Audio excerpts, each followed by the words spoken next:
Boa noite, galera. Beleza? Como é que vocês estão? Esperar aí, ver se alguém vai entrar nessa live hoje. Primeira live de 2024. Ainda falando sobre alguns temas que alguns seguidores pediram em 2023, mas vamos lá. Senhor Cavalcante, seja muito bem-vindo. João Mohamed Alimor, welcome aboard, my friend. Schmiber, seja bem-vindo também. Bom, vamos lá, galera, sem mais delongas. Hoje, 17 de janeiro de 2024, dando sequência nas nossas lives de quarta-feira. Um pouquinho atrasado aí hoje, 7h37, tá?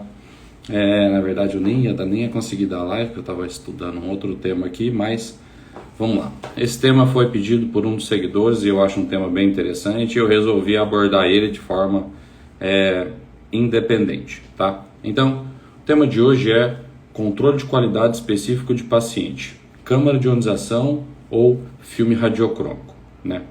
Para a gente tomar essa decisão, eu acho que o mais adequado, inicialmente, é a gente fundamentar essas duas modalidades de detector para a gente, então, ter condições melhores de afirmar o que é melhor e o que não é melhor para cada situação de cada coisa que a gente vai medir no nosso controle de qualidade específico de paciente. Então, sem delongas, vamos lá, pessoal. Quem tiver dúvidas, por favor, escreve a pergunta aqui, a gente para e responde na hora, que é melhor, tá? A aula é curtíssima, tá bom? A gente não vai fazer aula longa. E se quiser entrar aqui ao vivo para também fazer alguma pergunta, por favor, entrem e façam essas perguntas, tá bom? Então, sem delongas, vamos lá. Enoque, Thiago Schmidt, sejam muito bem-vindos. Bom, então, eu me baseei em 3 documentos, tá? Para a gente fazer essa aulinha básica aqui. Primeiro, a Radiation Dosimetry, que vai falar sobre câmara de ionização. Depois, um livro específico de filme radiocrômico, muito legal, do Indra. E também o CAM, que é a física da radioterapia. Tá? Então, específico de PSQA, o que é PSQA? Né? PSQA é o controle de qualidade específico para o paciente. E realizar ele com câmara de ionização ou com filme radiocrômico. O que é correto ser realizado, quando e por quê, né? Então eu sempre começo com essas perguntas mais ideais. Então, o que é o PSQA? É um controle de qualidade realizado sobre o plano terapêutico do paciente, né? Normalmente devido à existência de modulação do feixe ou condição dosimétrica especial, um modificador do feixe, um campo pequeno, né? Então somente essa definição ela já dá alguns indícios para a gente de quais as necessidades a gente vai ser exigido aí e quais os melhores detectores para isso, né? Então, por exemplo, a gente faz PSQA por um tratamento de 3D? Não, a gente faz um cálculo de unidade monitora. Por quê? Porque a gente já considera que o controle de qualidade do equipamento em si nos garante a dose. E aí o que a gente faz é só um teste, né? Independente desse cálculo de unidade monitora, né? O que não acontece quando a gente tem um modificador, né? Um filtro de multilife, uma modulação de feixe, um cone, enfim, uma condição especial, né? Precisa realizar, né? O controle de qualidade específico de paciente ele é uma eterna discussão a respeito da efetividade de ser realizado, tá bom?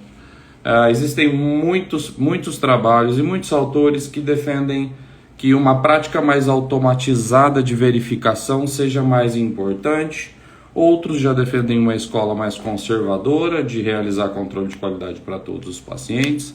Outros já trabalham com nível de amostragem, considerando que seu controle de qualidade do seu equipamento e dos seus processos são mais fortes, né?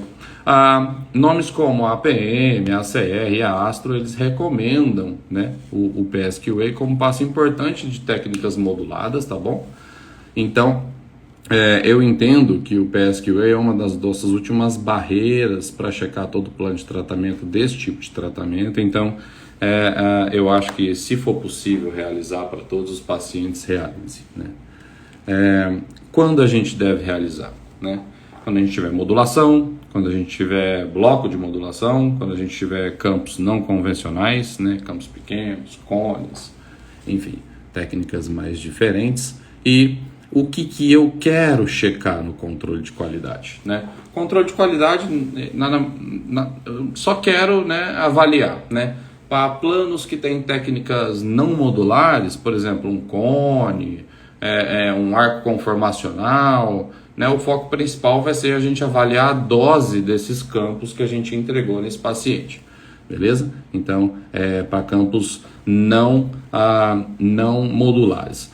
Quando a gente já estiver falando de campos modulados, o nosso foco vai ser verificar a dose não homogênea e como está essa dose em relação ao campo, né, na área do campo, e essa posição dessa intensidade, se ela está correta ou não, né? Aí a gente já está verificando duas coisas. Lembrar que, independente do que a gente está avaliando na execução do controle de qualidade do paciente, a gente tem sempre que tentar traduzir a ideia do TG 218 e lembrar a importância de sempre tentar realizar controles de qualidade que são true composition, que são medidas reais, né? Onde o sistema de detector ele fica imóvel e aí o sistema de radiação, o TDS, vai fazer toda a irradiação e você depois vai só contabilizar o resultado final, né? Porque quando você passa para fazer um field by field, um perpendicular field by field, que seria um device que gira junto com o equipamento que entrega a dose, né? Ou o device que entrega a dose travado numa posição e o sistema de detecção também travado, então nessa condição o que vai acontecer? Você também não vai ter um resultado real da composição de dose entregue naquele cara. E você pode sim, como muitos autores e várias literaturas abordam sobre isso, e no Brasil eu recomendo conversar com o William Trinca, que tem um trabalho de pesquisa sobre isso. Você pode mascarar erros, né, de um campo em outro, então é muito importante sempre pensar nisso. Então, pensando nesse sentido, o que utilizar para realizar o controle de qualidade específico? Paulo, depende, né?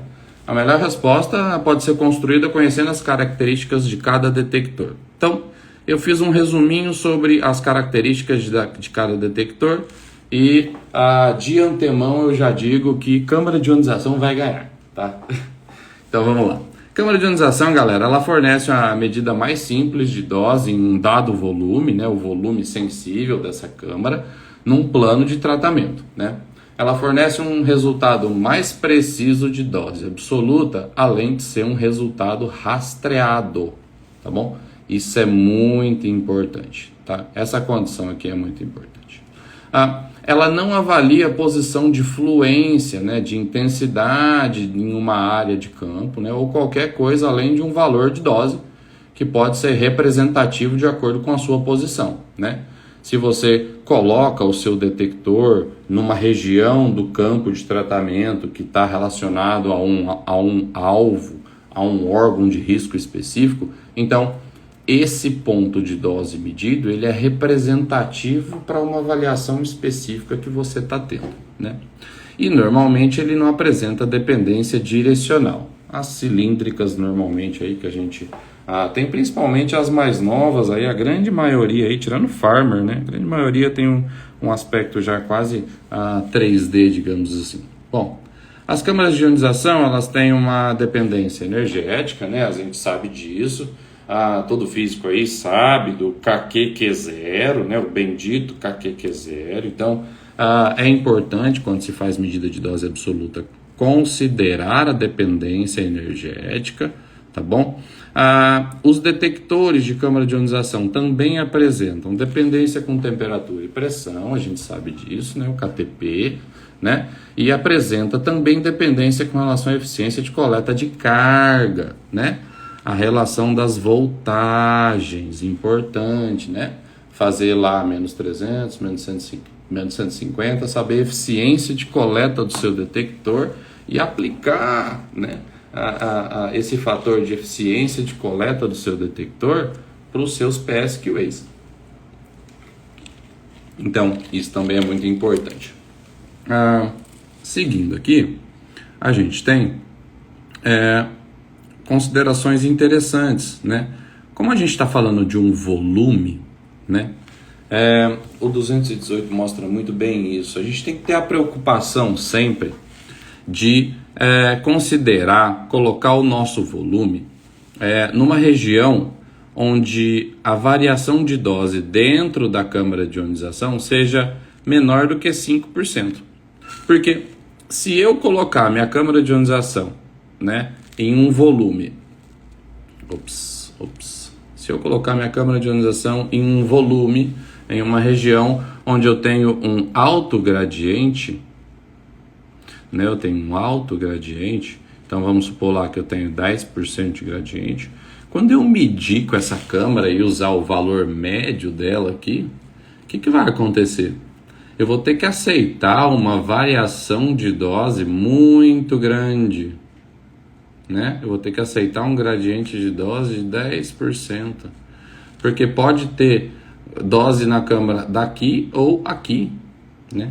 Então o 218 enfatiza muito isso. Medidas de single point dose, é muito importante considerar o volume da câmara de ionização com um aspecto de DVH nesse perfil assim, ó, com baixo gradiente. Isso daqui gera um resultado muito mais preciso do que você espera, né? E do que você vai ter como precisão para obter lá.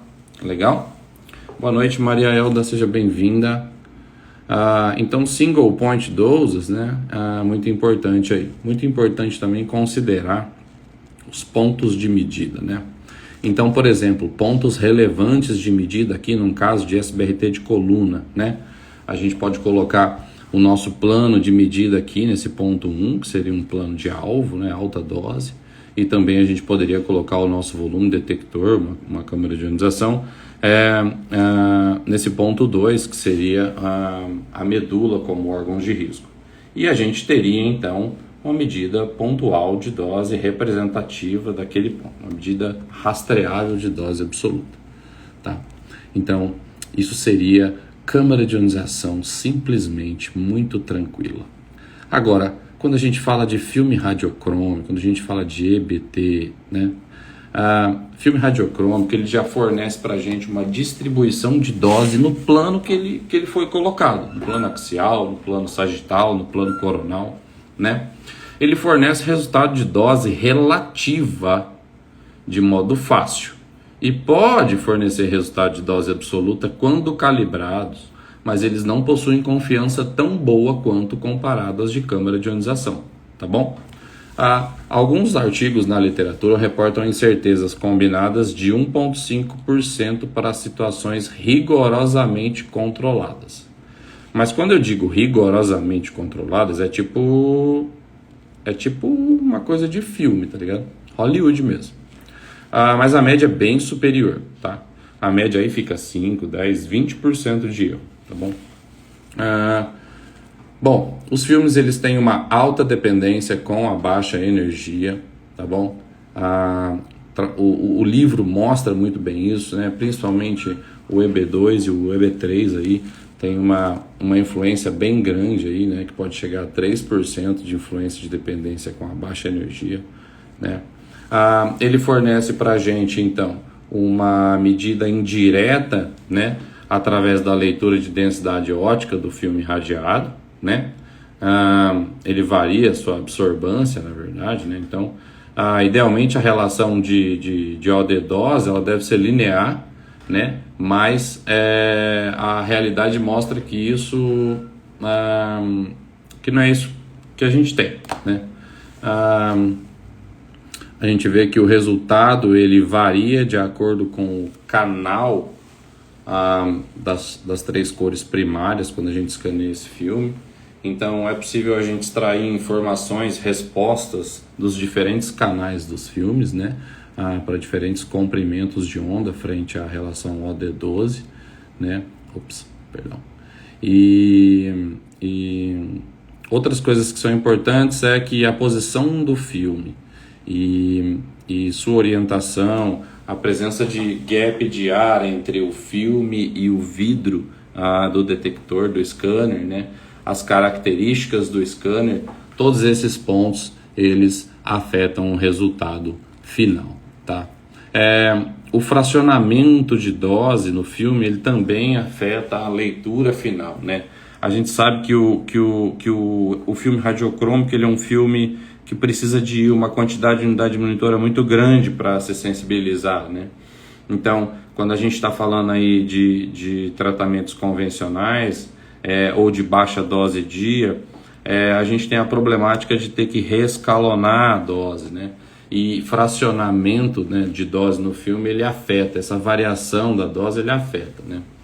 E o tempo, né, na qual foi feita essa dose também afeta sistematicamente esses resultados, tá?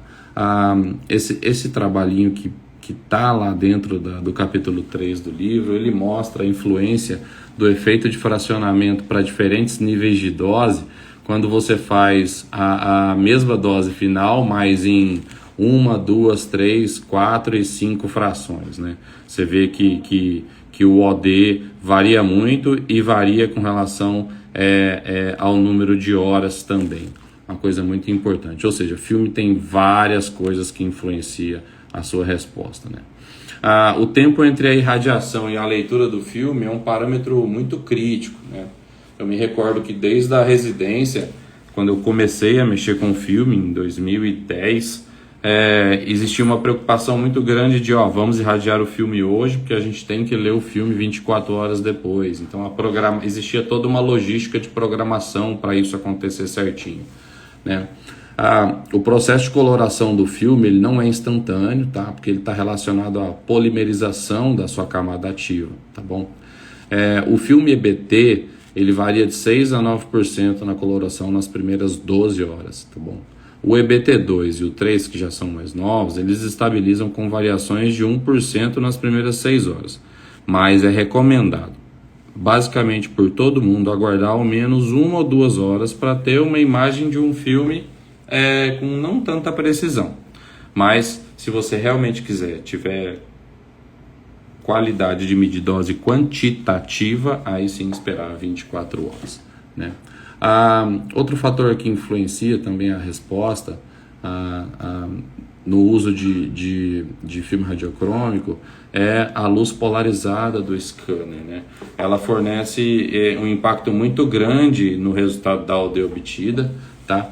Esse aqui é a densidade ótica de um scanner lido, né, vários níveis de dose, lido por um flat panel, de um scanner plano, mostrando que o ângulo de orientação influencia no resultado final, né? Porque a luz é polarizada, então o resultado final do OD versus dose também vai ser influenciado, né? Outro parâmetro também que vai influenciar muito é a resolução, né?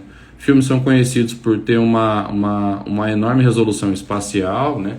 Limítrofe basicamente ao tamanho da partícula que polimeriza, mas a gente sabe que escanear isso com muita resolução, você pode gerar uma série de ruídos indesejáveis.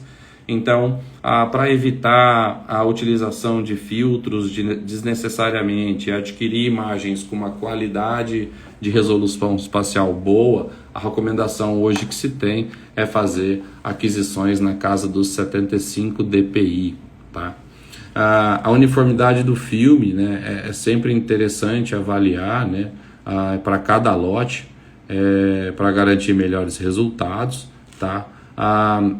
Aqui tem alguns testes de uniformidade de filme, onde se mostra que com o uso do Epson Expression 10.000XL e o EBT3, a gente tem aí uma variação que pode chegar a 1,2%, 1,5%, tá vendo? Pode chegar a 1% num Pro, enfim. Uma variação também que pode ser importante em algumas considerações de dose absoluta na avaliação de dose final com o filme radiocrômico, tá? A luz UV a gente sempre tem que tomar cuidado com suas películas, né, para nunca deixar exposto à toa. A gente sabe que o radiocrômico pode ficar exposto na luz, mas também assim, ele não pode ficar exposto na luz o tempo inteiro, né? Se você deixar ele exposto na luz o tempo inteiro, o que vai acontecer é que ele vai adquirir um background maior aí, você vai notar nitidamente, você pegar um pedacinho de filme, deixar dentro da caixa e um outro quadradinho de filme, deixar em cima da sua mesa, todo dia na luz branca de LED, você vai ver que ele vai começar a enegrecer, tá? Esse gráfico mostra bem isso daí, né?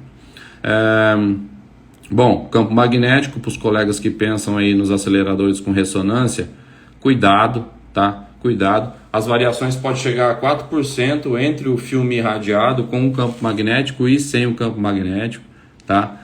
Esse trabalho do Reihan, lá do capítulo 3 do livro, mostra bem isso, o efeito do campo magnético na polimerização do filme de uma maneira geral, tá bom? Então, de uma maneira geral, galera, os filmes, a dosimetria com filme, ela é uma arte, né? Ela é mais do que uma ciência, ela é uma arte, porque vocês viram que todos os parâmetros que influenciam nos processos de aquisição, manipulação e obtenção dos dados de um filme irradiado envolve uma série de problemáticas e de variações que podem ocorrer. Então, assim, detalhes no manejo de todo esse processo pode resultar em variações que podem comprometer todo o resultado obtido, né? Então, de uma maneira geral, o que eu, Paulo, tenho como rotina de aplicação clínica, né?